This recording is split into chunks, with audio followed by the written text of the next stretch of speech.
Alhamdulillahirabbil alamin wabihi nasta'in wassalatu wassalamu ala asyrofil anbiya'i wal mursalin sayyidina Muhammadin sallallahu alaihi wasallam. Hadatul mukarram, para asatidz, para guru, khusus guru-guru kita, Bapak Ustadz Syahudi, Bapak Ustadz Rosibin, Bapak Ustadz Samin, juga keluarga besar dari Bapak Haji Maing, Bapak Musri, Bapak Muiz, Bapak Fahmi. Mudah-mudahan kumpulnya kita malam hari ini di tempat yang mulia menjadi penyebab turunnya rahmat Allah Subhanahu. Puji serta syukur mari sama kita haturkan kepada Allah Subhanahu wa taala. Alhamdulillah kita masih diberikan kesehatan, kekuatan oleh Allah untuk sama-sama duduk di majlis yang mulia ini, senantiasa untuk menjauhi ataupun menggugurkan kewajiban kita dengan thalabul ilmi fardhatun ala kulli muslim. Mudah-mudahan kumpulnya kita, pembacaan ayat suci Al-Quran kita dan sholawat yang kita bacakan menjadi penyebab keberkahan untuk kita dan keluarga kita. Amin. Sholawat serta salam mudah-mudahan Allah senantiasa sampaikan rahmatnya, Allah curahkan kasih sayangnya kepada Nabi yang mulia, Nabi Muhammad sallallahu alaihi wasallam. Semoga rahmatnya Allah, kasih sayang Allah juga tercurah kepada para keluarganya, para sahabatnya, tabi'in-tabi'atnya, terkhusus kita selaku umatnya. Mudah-mudahan nanti di yaumul qiyamah kita sama-sama mendapatkan syafaatnya. Amin ya rabbal alamin.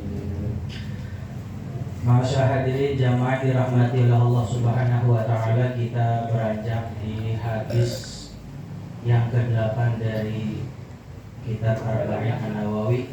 Kita bacakan surat Al-Fatihah terlebih dahulu untuk beliau. Mudah-mudahan apa-apa yang beliau susun, yang kita pelajari dan kita baca malam hari ini berbuah manfaat untuk kita dan bekal ibadah kita. Al-Fatihah al-Qabul ila hadratir Rasul wa litamani kulli surah Mustafa akhir Rasul ila hadratin Nabi Mustafa Rasulullah Muhammad sallallahu alaihi wasallam wa ala alihi wa ashabihi wa zadi wa bariyatihi wa ahli baitil kiram wal jami'a sahabati ajma'in wa jami'a awliyai wal amrin wa syuhadai wa sholihin, khususan Habib Sultan Awliya al-Baghdadi Muhyiddin Abdul Qadir Jilani wala hadrati Sayyidi Abi Hamid Muhammad bin Muhammad al-Ghazali at-Tusi wala hadrati Sayyidi Imam An-Nawawi al-Dimashqi wa usulih wa fubai wa nafa'na bi ulumihim wa barakatihim. Al-Fatihah. A'udzu billahi minasy syaithanir rajim. Bismillahirrahmanirrahim. Alhamdulillahirabbil alamin. Maliki yaumiddin. Iyyaka na'budu wa iyyaka nasta'in. Ihdinas siratal mustaqim. Shiratal ladzina an'amta 'alaihim ghairil maghdubi 'alaihim waladdallin. A'udzu billahi minasyaitonir rajim. Bismillahirrahmanirrahim. Al-hadits samin, hadis yang ke-8, an Abdullah bin Umar radhiyallahu anhuma anna Rasulullah sallallahu alaihi wasallam qala. Diriwayatkan dari sahabat Abdullah bin Umar. Biografinya sudah sama kita baca di hadis yang ketiga. Itu sama periwayat hadisnya Abdullah bin Umar. Jadi Umar bin Khattab punya putra namanya Abdullah. Nah, Abdullah ibni Umar. Jadi bin jadinya ibni. Disingkat jadi BIN, Badan Intelijen Nasional. Anna Rasulullah sallallahu alaihi wasallam, bahwa Rasul sallallahu alaihi wasallam maqala bersabda, umirtu an uqatilan nasa hatta yashhadu alla ilaha illallah wa anna muhammadar rasulullah wa yuqimus salata wa yutuz zakata fa idza fa'alu dzalika asamu minni dima'ahum wa amwalahum illa bihaqqil islami wa hisabuhum 'ala Allah ta'ala. Rawahul Bukhari wa Muslim. Riwayatnya atau diriwayatkan oleh Imam Bukhari dan Muslim. Kata Nabi, umirtu, aku diperintah berarti sigotnya fi'il madhi majhul. Umirtu, aku diperintah, an uqatilan nasa, untuk memerangi an-nasa kepada manusia, hatta yashhadu, sehingga mereka melafadzkan, bersaksi atau mengucapkan syahadat alla ilaha illallah, bahwa tiada Tuhan selain Allah. Jadi Rasul diperintah untuk memerangi manusia sampai bersyahadat kepada Allah. Ini maksudnya gimana ini? Berarti Rasul kejam kalau kita belajar hadisnya secara tekstualis.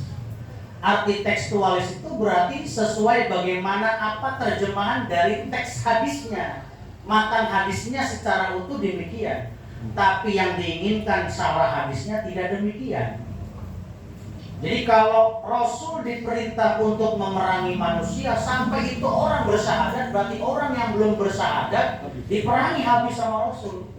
Sedangkan tidak ada riwayatnya Rasul memerangi orang yang belum membaca syahadat. Bahkan Rasul sendiri memberikan kebebasan beragama kepada orang-orang Yahudi di Madinah kala itu. Jadi kata Nabi dalam satu piagam Madinahnya itu, ketika membangun kota Madinah dengan membuat piagam, kata Nabi, aku bebaskan kalian untuk memeluk keyakinan ataupun beragama sesuai yang kalian yakini. Tidak memaksakan orang. Padahal itu Nabi akhir zaman. Bisa saja mungkin Nabi memaksakan kehendaknya orang Madinah semua harus iman kepadanya. Tetapi Nabi tidak demikian. Makanya kalimat hatta yashhadu alla ilaha illallah, bahwa yang dimaksud hatta yashhadu itu kalau orang yang bersyahadat, wa yuqimu sholata, dan orang yang sholat, wa yu'tu zakata, dan juga menunaikan zakat, jangan sampai diperangi, begitu. Jadi malah kalimatnya bertolak belakang. Sama seperti dalam ayat Al-Maidah atau apa itu? Fa'idha aqamtum idza qumtum, nah ini ayatnya, idza qumtum ila sholati faghsilu wujuhakum wa aydiyakum ilal marafiq. Coba lihat artinya gimana? Idza qumtum, apabila kalian telah melakukan sholat, faghsilu wujuhakum, maka basuhlah wajah kalian dan tangan kalian sampai mana? Sampai siku. Berarti kalau secara teks berarti sholat dulu baru wudu. Iya kan? Idza kuntum, apabila kalian telah melakukan sholat, faghsilu, maka basuhlah oleh kalian wajah-wajah kalian dan kedua belah telapak tangan kalian sampai siku. Tapi nyatanya tidak demikian yang dimaksud. Wudu dulu baru sholat. Nah, hadis ini juga bertolak belakang. Bukan berarti orang yang belum syahadat, belum menemukan sholat, belum menemukan zakat, jangan sampai diperangi gitu. Ini dikit-dikit perang, bakar, habiskan. Waduh, repot. Nanti kalau habiskan semua, nggak ada orang yang lagi memeluk agama Islam gitu ya.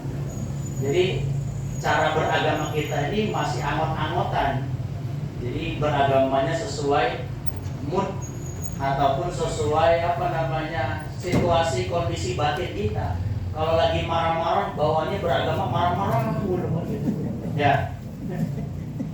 Fa'idha fa'alu, nah itu ya. Fa'idha fa'alu, maka apabila, maka tatkala fa'alu, maka apabila mereka melakukan dalika hal yang demikian, yang mana? Bersyahadat, sholat, zakat, asomu minni, maka mereka terjaga, asomu minni, dariku, min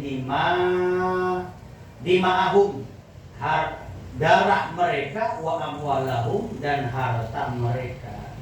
Jadi jangan sampai orang yang sudah sama membaca kalimat syahadat, kiblatnya sama, sholatnya seperti kita, kemudian kita perangi dan kita tumpahkan darahnya, jangan. Itu yang terjadi di mana? Timur Tengah. ISIS, Islamic State, Irak and Suria. Kalau di kita apa? Ikatan suami siang istri apa? Bukan? Bagaimana tuh? ISIS kan gitu ya? Iya. Kalau ini kelompok yang menghalalkan darah sesama muslim hanya gara-gara berbeda pendapat. Ya, kalau kita kan ribut gara-gara beda pendapatan, bukan pendapat. Ya. Jadi kalau atasan berada pendapatan gede ribut, kan gitu. Jadi kalau cuma beda pendapat kemudian kita ribut, kapan kita dewasa dalam beragama? Kapan kita dewasa dalam bermadhab? Sedangkan yang Allah inginkan itu ya kita harus beda.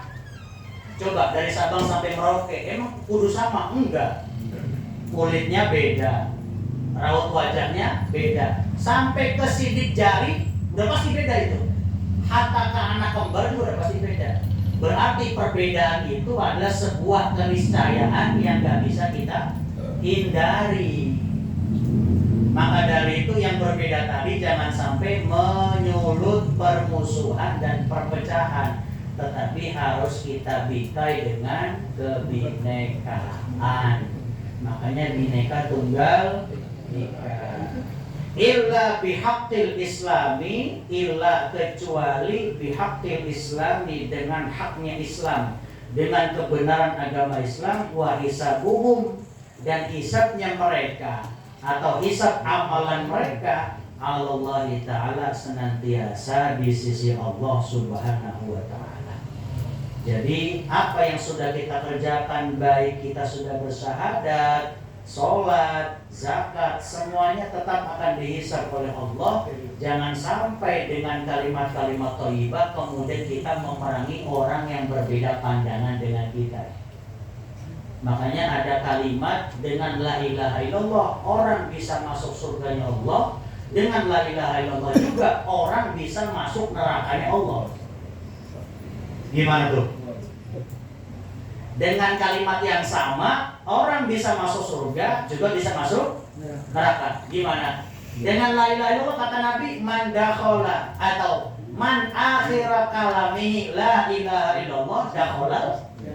Siapa yang akhir kalimat hayatnya ketika di ruang IGD ataupun ruang UGD udah ngap-ngapan sekarat, ucapan yang pertama kali atau terakhir diucapkan adalah la ilaha illallah dakhala jannah.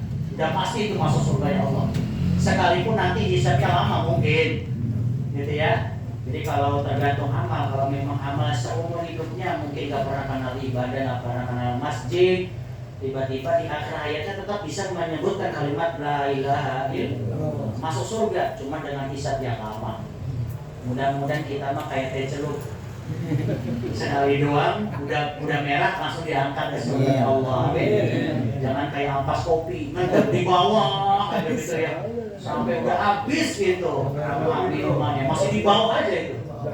Nah makanya dalam Al-Quran inna fid darkil asfali minan nar. Orang munafik, orang musyrik itu nanti ditaruh di paling bawah aspal. Yang namanya aspal itu berarti udah panas, hitam, diinjak-injak, kerak gitu pokoknya. Kalau kita masak nasi tuh, kalau di pesantren kan yang paling bawah namanya intip. Kan nggak bakal langsung diangkat ya? Iya, dia apa dikasih air dulu buat minum. Nanti udah kering, keraknya dikerak, dikerok, baru dijemur lagi, digoreng jadi rengginang. Oh masalah itu intip itu. Makanya inna fid darkil asfali minan nar. Orang yang tadi munafik musyrik akan ditaruh di paling bawah. Jadi sekalipun modelan kayak kita nih gak langsung masuk surga, yang paling gak jangan lama-lama di neraka. Kan gak pantas model kita langsung masuk surga ya. Lalu siapa orang dalam memang kan begitu. Makanya kata Abu Nawas gimana? Ilahi lasturil firdausi ahla wala aqwa ala naril jahimi. Bang Beo ketawa-tawa loh. Jadi ya Allah Tuhan kami, aku bukanlah penghuni surga Firdaus. Artinya aku tidak pantas kata Abu Nawas. Sebab apa? Langsung masuk surga tuh kayaknya modelan muka saya ini nggak pantas. Sebab apa? Sehari-harinya masih angon-angon dosa gitu bahasanya. Tapi juga wala aqwa ala narin jahimi. Tapi kalau dijebloskan ke dalam api neraka, la aqwa, nggak kuat. Kalau nggak ada aqua ya ada lem mineral, kan gitu. Iya. Habis nasi dah aqua hilang di pasaran. Nah ini wala aqua. Jadi coba kita lihat teksnya. Gak pantas masuk surga, tapi gak kuat mau diterakakan oleh Allah. Kira-kira kemana itu maunya? Tancol. Itu kan hanya basa-basi saja. Sejatinya pengen masuk surga, tapi karena masuk surga langsung gak pantas. Lah udahlah sedapatnya aja, kayak teh celup sekali langsung. Iya pakai masuk bengkel tambahin dulu. Kan kalau kayak laundry kan benar-benar susah kayak itu. Diudek dulu, dikeringin, disetrika, diuap, macam-macam. Nah maka dari itu, dari apa yang disampaikan oleh Abdullah ibnu Umar, hormatul muslimi, kehormatan atau kemuliaan orang muslim. Qauluhu sallallahu alaihi wasallam, syarah hadisnya kata Imam Nawawi, umirtu ila akhirih, hadisnya ini fihi dalilun ala anna mutlaqal amri wasighatuhu tadullu ala al-wujubi.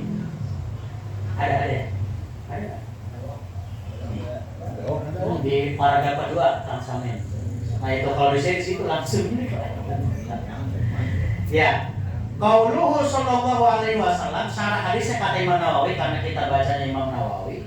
Umirtu, kalimat umirtu an uqatila dan seterusnya itu fihi, di dalamnya dalilun menjadi dalil atau terdapat satu dalil ala anna mutlaqal amri, bahwa kemutlakan suatu perintah.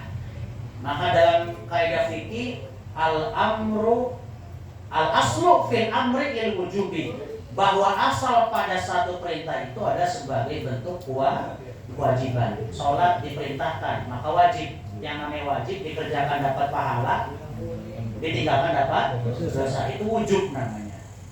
Nah, tapi kalau ngaji itu faridoh. Faridotun berarti fardunya fardu. Makanya hadisnya tolabul ilmi faridotun ala kulli muslimin wa muslimatin, berarti fardunya fardu yang ngaji. Kalau kita lagi ngaji tiba-tiba masuk waktu sholat, lanjut ngaji apa sholat dulu? Ngaji. Tapi kalau orang yang baru ketemu agama, sholat dulu itu. Kenapa? Karena baru satu hafal hadisnya, as-sholatu ala waqtiha. Sholat tepat pada waktunya. Padahal kata saya sholat tepat pada waktu jam 2 juga masih dohor. Tepat waktu ya? Iya, tepat waktu itu masih. Yang dikatakan jam 12 itu awal waktu, bukan tepat waktu. Ya, setengah 6 juga masih subuh itu, tepat waktu. Tapi mepet-mepet mau sarapan. Iya kan? Jadi bedakan awal sama tepat. As-sholatu ala waqtiha. Dia menerjemahkan yang ini orang teks tadi. Itu sholat tepat pada waktunya Ustaz, katanya. Iya, tepat itu berarti pas waktunya. Doa jam berapa? 12 sampai jam 3. Berarti jam 2 itu masih tepat waktu kata saya. Jam 3 kurang 10. Nah, jam 3 kurang 10 dah. Itu masih tepat waktu. Dia nggak nyampe ke situ. Tapi jangan dijadikan buat dalil kita. Nanti sholat jam berapa? Ntar aja tepat waktu setengah 3. Ya. Wasighatuhu tadullu 'ala wujub. Sigot kalimatnya amar itu ataupun yang diwajibkan itu tadullu, sigot amarnya uqatilan nas hatta yashhadu dan seterusnya itu menunjukkan atas kewajiban kita untuk bersyahadat kepada Allah, kepada Rasulnya, menjalankan melaksanakan sholat dan menunaikan zakat. Fa idza fa'alu dzalika 'asamu minni bima'hum wa amwalahum fa inna qila fasawmu min arkanil Islam wa kadzalikal hajju wa lam yadhkurahuma fajawabu anna sawma la yuqatilul insanu alaihi. Sedangkan puasa itu tidak dapat membunuh seseorang. Ada nggak orang yang kemudian puasa tiba-tiba mati? Pernah ada riwayat ya orang puasa tiba-tiba mati? Malah yang ada sehat gitu ya.